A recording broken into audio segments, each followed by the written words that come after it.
Okay, Merry Christmas. Time for part 2 of the Cancer Christmas special. And this episode, we're going to go over what the doc had to say on Wednesday when we went for the results of the blood work, the full body MRI, the PSMA PET, and the 2 genetic tests that she had me do back in October. So we go to the doctor's office. Oh, before I start, I want to remind everyone, I'm not a doctor, so please do not take anything I say as medical advice or recommendations. The second thing is I've got prostate cancer, and that's what we're going to be talking about. So if that makes you feel uncomfortable, just know what you're getting into. For those of you who know, just kind of like a recap, I'm a 50-year-old male. I was diagnosed with stage 4 prostate cancer when I was 48 years old on Memorial Day of 2023. Since then, I've been on hormone therapy with 2 types of hormone therapy drugs. And I also did 6 rounds of chemo, Taxotere to be specific, followed by, it was 8 or 9 weeks of radiation with 2 boosts, and that radiation was to the pelvic girdle. Excuse me. I'm currently on just the 2 oral medications for the 2 different types. A phase 1, it's not phase 1 and phase 2, but a type 1 and type 2 androgen deprivation drug. So went to the doctor, and the first thing the doctor covered with us was the results of the MRI. Now the MRI was showing what and this is, I'm paraphrasing what she told us, but the MRI basically tells you what they're seeing in the soft tissue. And the results of the MRI were basically, let's see, where's my MRI results? Sorry, bear with me. Basically, the impression was good. No evidence of macroscopic disease in the prostate gland. And the right inferior pubic ramus lesion was without any suspicious features, although it could be related to sclerosis is what it says. So basically, it picked up the lesion that I have on my pubic bone, but the MRI shows it as it could be healing, or really that the doc was just very, I said either, but the doc was very adamant that it was healing. But what she didn't know is how present it was based off of the MRI. And, she used the example that, the MRI is accurate to a certain point. They could become more accurate, but if they tried to be more accurate, it would result in more false positives. So whereas it was showing that there was something there based off what she showed me, and she showed me some comparisons to kind of bring home her point, it looks like that lesion or tumor on the pelvic bone is healing. So then the next thing she went over with us was the PSMA PET, where we did the gallium 68. And they had the MRIs that I had taken before, as well as the PSMA PET that I did in Pensacola in June of 2023, and the PSMA PET I did in February, also in Pensacola of 2024. And they compared this to that. So again, as a refresher, that first PSMA PET I did in June of 23, I read it as having only 7 Mets. But in reality, I really had a lot more. It really only pointed out, the lesion on my pubic bone and the lesion on the T8 vertebrae. But in reality, I had Mets on several vertebrae. I had Mets on a rib that I wasn't aware of. I had Mets in several places on my pubic bone. And I had Mets in multiple lymph nodes in my chest, my neck, and my pelvic region. In February of the next year, most of them had cleared up, but I still had a Met here in my chest that they were worried about by the aorta on the lymph node.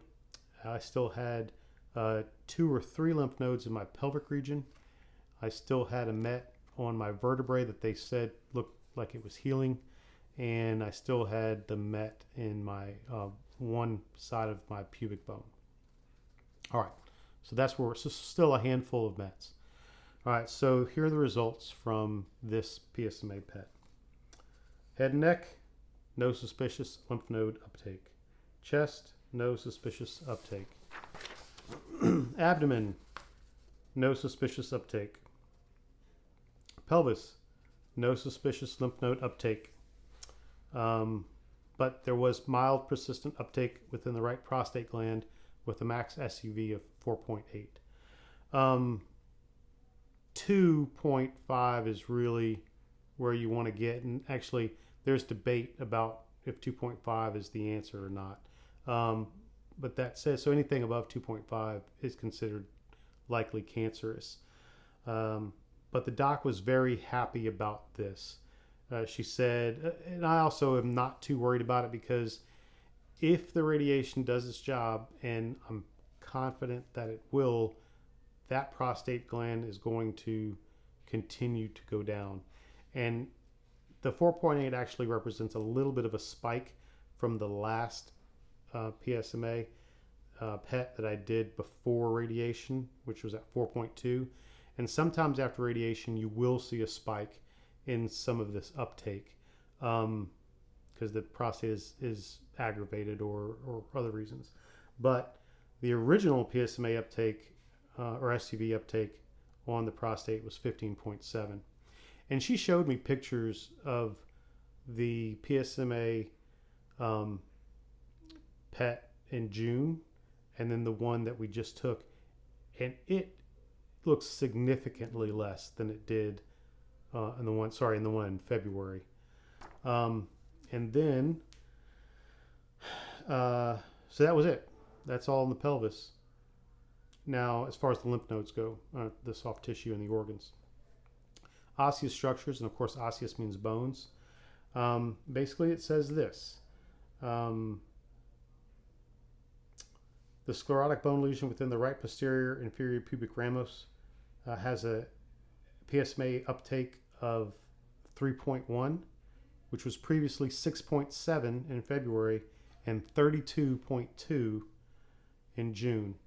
This was the worst lesion I had. This was the one with the highest uptake. The 2 lymph nodes in my abdomen, they also were high. They actually were at 27, but those have gone away. And one was at 24. But so this one was at 32. So that's pretty darn good. Additional sclerotic lesions within the medial aspect of the pubis ramic on the right iliac bone, T8 vertebral body, the T12, the L5, the posterior left, demonstrate no discernible uptake on this examination. Note, all of these lesions were PSMA avid on the June exam. So basically what it's saying is all the other bone lesions had no uptake, which shows no cancer. So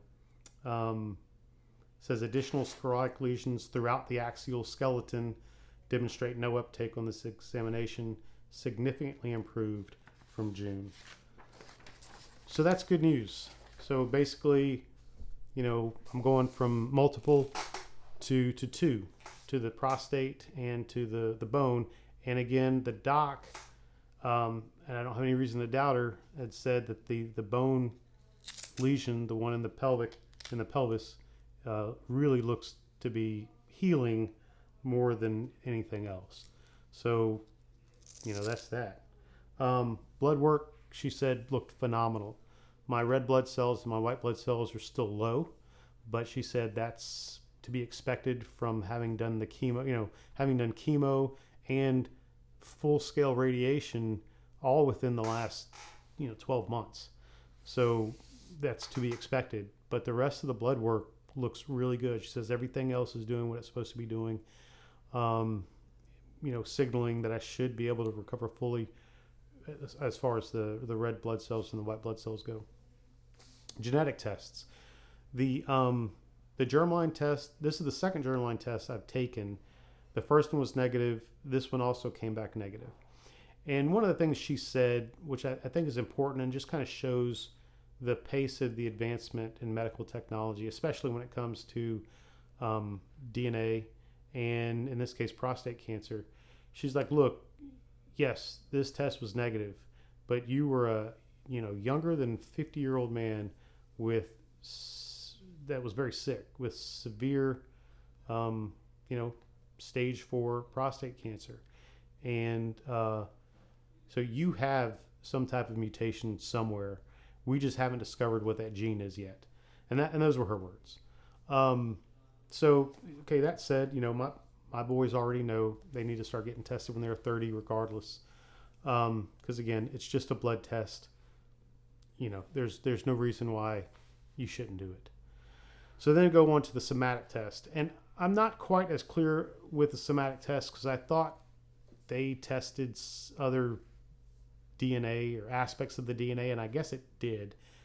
But what she really used it to explain to me was kind of how she thought the cancer spread. What she showed me on the results were what was called the percentage of circulating cancer cells. And what it showed for me was that I have less than 0.25% circulating cancer cells, which is a good thing. And she said what she thinks happens, and the way and I'll caveat this with how she described it to me is the way that I think most cancer spreads. But she said what she thinks happened is I have a mutation somewhere, but the mutation was so minor and it was such a small percentage, greater percentage of the cell or the cells that your immune system, which is there to find damaged cells and then kill those cells and remove them from the body, nothing was registering as wrong to my immune system. So it allowed the cancerous cells to propagate, continue to multiply until it spread out of the prostate into my lymph nodes and my bones. But, again, circulating cancer cells less than 0.25%. And so she was buoyed by that. Okay, so what's next? So what's next is we asked about, hey, the goal here is that in her words, she said, you're 98% in remission. And our goal is 100% remission. So in 3 months, I'll do another panel of blood work, including a PSA test, and then we'll do a televisit on that. And then in 6 months, I'll go back to Houston and I'll do another MRI, and I would bet another PSMA PET. And on that, we're looking for a clean, like we're doing every time we're doing one of these sets of scans, we're looking for a clean scan, something that shows that the pelvic lesion is healed completely, and something that shows no more cancer in the prostate. Which it appears that I'm in line for, or on the road to achieve. Once that happens, then we can start talking about a possible holiday. I'll be on androgen deprivation therapy for 2 years come June of 2025. Doc said that even if I do get the clean scan in 6 months, which will be in June of 2025, she's probably going to want to extend me a little bit past that on the androgen deprivation therapy, just to be sure, even if I have that clean scan. I don't know how long that is. I don't know if it's going to be until Christmas of 2025 or if it's going to be until, October. That discussion will be had when we get the clean scan. So yeah, this has been a great Christmas so far. It really has. I'm thankful, as I said, for my family, especially Shelly. I'm thankful for you, every one of you out there that listen to these videos, even if it's your first time, even if you're just starting this, this cancer shit show, and you don't know what's next. None of us do. So that's that. I hope Santa brings you everything else you want. Merry Christmas. And above all, remember, anything is possible.